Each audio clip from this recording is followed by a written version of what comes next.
o'quvchilar, demak bugun siz bilan taqlid so'zlar va ularning imlosi haqida suhbatlashamiz.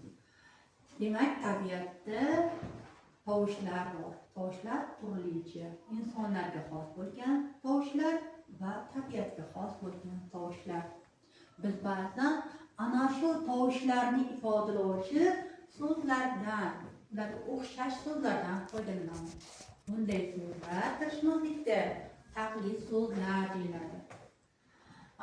İnsanlarning ovoziga taqlid, hayvonlarning, masalan, kuchukning vovillashiga, mushukning miyovlashiga, xo'rozning qichqirishiga va yana boshqa turli ovozlarga taqlidni misol keltirsak bo'lar ekan.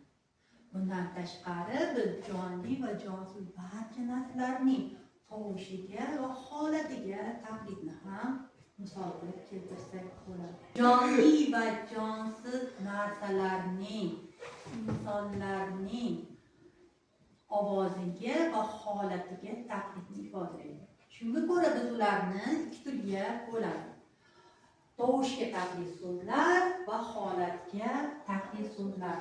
O'z-o'zidan ayonki, tovushga taqlid so'zlar narsalarning va hayvonlarning ovoziga taqlidni ifodalaydi.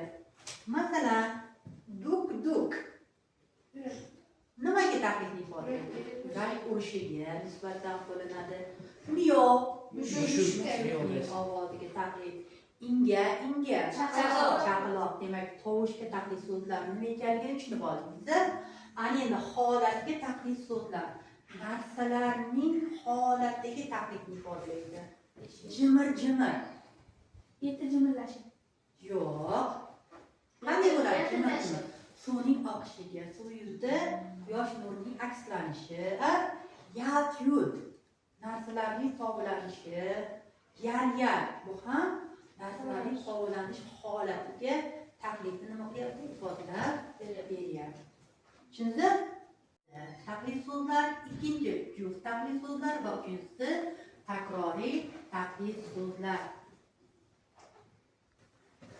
Taqlid so'zlar qo'shma shaklda bo'lmaydi. Ular etmoq, qilmoq, demoq yordamchi fe'li bilan birikib qo'shma fe'llarni hosil qilar ekan.